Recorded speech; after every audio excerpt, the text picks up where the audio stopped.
We've got a couple of real big boulders up there we're a little bit concerned about.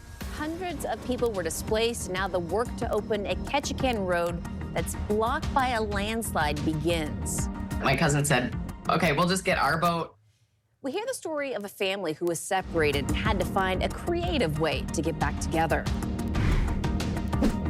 We're really looking for the response time really determines on how much time do we have. Now, if Spurr erupts, the time and direction of ashfall is going to determine how ASD reacts. The district releases its Spurr eruption plan today. And the weekend is just about here. I'll have your detailed statewide planner. And we now have an Alaska State Spelling Bee winner. We learn about the 7th grader just ahead. You're watching Alaska's news source. And we got him off the boat and got him back in the car. Then I got a little bit more emotional, like, oh my gosh, like this could have gone totally different. The city of Ketchikan is recovering from a landslide yesterday morning that displaced hundreds of people. I had a chance to speak with the mayor and a resident who had quite the experience getting her son home from school.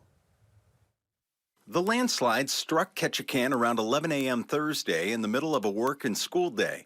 Luckily, Chelsea Haponsky was home from work, but her 5-year-old was on the south part of the island, blocked off from his family. Elias gets out of school first, and they notified us saying, hey, there was a rock slide. Our buses aren't going to be able to get Elias where he needs to get to be dropped off. Is there anybody who can come get him? She called her cousin, who was on the same side of the slide as her son, who was able to take Elias to his aunt's house until another cousin was able to pick him up by boat to deliver him home. When my other cousin, he had to use Allen Marine Tours to get from, he was over here in the north end, to get back over across town, and then he was able to grab his boat because we didn't want to put our 5-year-old on an Allen Marine Tour bus or boat by himself. In terms of cleanup at the slide site and getting the road open, Borough Mayor Rodney Dial says work is underway. DOT has been out early this morning. They did a site survey. Some excavation has started taking place. So far, so good. We've got a couple of real big boulders up there we're a little bit concerned about. If those were to go down the hill, it could potentially take out our power for the community. So that's a big concern right now, but so far, so good. Thinking back to August when a fatal landslide struck Ketchikan, the mayor says they were emergency ready. Our EOC was brought online extremely fast last night. The public responded very well. I think for the most part, people are actually prepared in this community to deal with a short-term emergency, and it was just amazing to see everybody come together. Haponsky, her family, and so many others are grateful to those who stepped up in this time of emergency. Got him off the boat and got him back in the car. Then I got a little bit more emotional, like, oh my gosh, like this could have gone totally different. But no, it was, it definitely was a blessing to have family here in town. Now, Mayor Dial hopes to have one lane of the highway open before day's end, but again, that totally depends on the safety of the working crews. Well, she is watching a volcano, keeping an eye on a landslide, and monitoring earthquakes. And she's forecasting weather for the weekend. Chief Meteorologist Melissa Fry joins us with the latest. Melissa.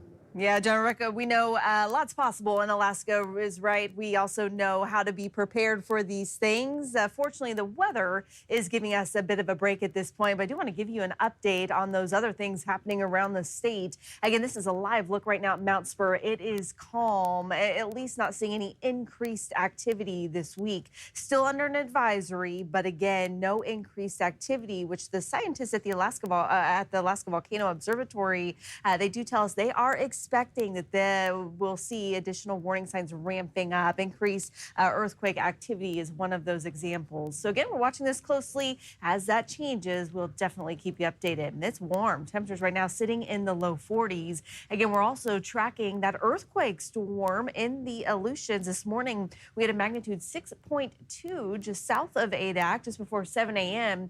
But there have also been 8 quakes before and after that 6.2 that have been larger than magnitude 5.0. So this isn't really impacting anyone. There's no tsunami threat from this, and not a lot of people are feeling these earthquakes, but definitely something that the Alaska Earthquake Center is watching closely.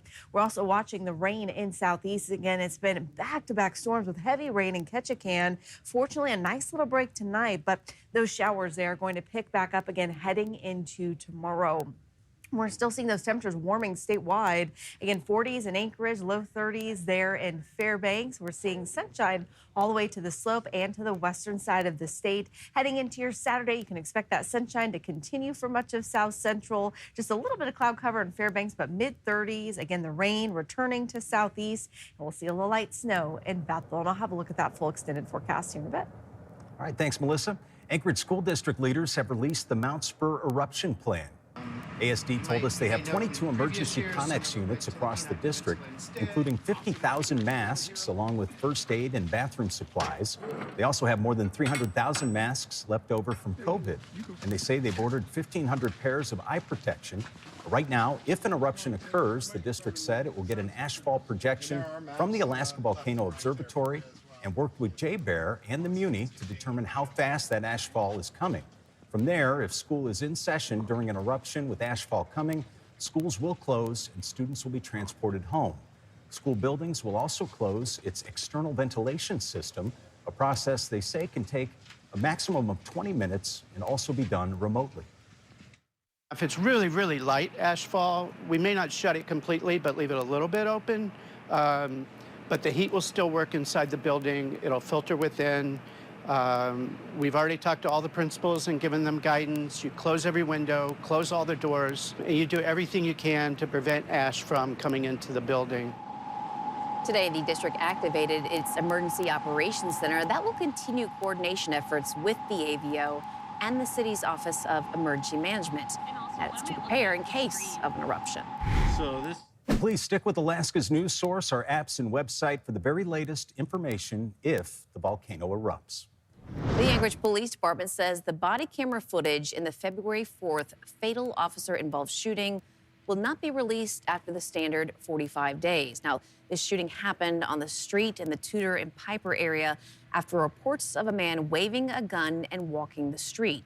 Today is that deadline to release the video, but APD says that the Office of Special Prosecutions requested its delay until the review is finished. Policy for releasing body camera footage allows the chief of police to delay its release under certain circumstances. Well, the 37-year-old woman that troopers say led them on a 25-mile high-speed chase through Wasilla had her first court appearance. Troopers say Jenny Alonzo faces a felony charge for failing to stop at the direction of a peace officer and a misdemeanor charge for reckless driving. Video shows approximately 7 trooper squad cars involved in that chase that ended after they deflated the vehicle's tires. Her bail has been set for $1,000, along with being placed on electronic monitoring. DPS Communications Director Austin McDaniel said that the pursuit lasted roughly 20 minutes and ended with no damage to other vehicles on the road and no injuries. You know, there's an expectation from the public to our Alaska State Troopers that people that flee the Alaska State Troopers, that will pursue them, that we will work to hold them accountable for their actions. We do so safely. A preliminary hearing has been set for April 1st. And still ahead, we're hearing from the Alaska State Spelling Bee winner. Ooh, the champ is here. She's joining us live in studio. Hear how she got where she is. You're watching Alaska's news source. The winner of this year's Alaska State Spelling Bee has been announced. I love it. Maria Jose Hernandez, a 7th grader from Homer Middle School, competed against 74 other students, each representing their schools from across the state. And Maria joins us now. Thank you, of course, for being here. Tell us, what was that winning word? Tomahawk. Oh. Ooh, that's a tough one. Can you give it to us real quick? Tomahawk. Tomahawk. All right. Nice. Very good. Well, how did today's competition go? Did it find it easy? Was it hard?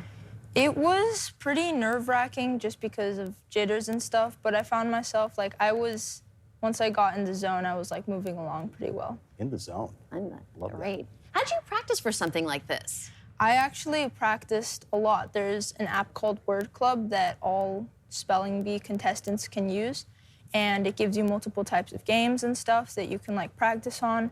I practice with friends and family. I keep a little spelling journal, and I highlight, I color code. I just try to look up all these different ways of making the best of your interesting. brain. Yeah, no, That's it sounds like fantastic. she's doing a phenomenal job. I imagine the highlight of today's competition was winning the competition, but anything else kind of stick out to you? Just winning and also just getting to be there. Like, I feel like I'm always really grateful to be able to compete because it's just really fun in general. And now you move on to the national competition. So talk about what that entails and what you're going to be going through. So for the Scripps National Spelling Bee, I get to go to Washington, D.C., and I think it's a total of 244 spellers, and the winner gets like a very nice trophy, a very pretty trophy, and $50,000. Ooh, Maria, that sounds phenomenal. What would you, okay. Well, thank you so much for joining us. We really appreciate you, and congratulations, Maria. Absolutely. Thank you. Awesome. Thanks for listening. Click subscribe so you can get the latest podcast from Alaska's news source automatically.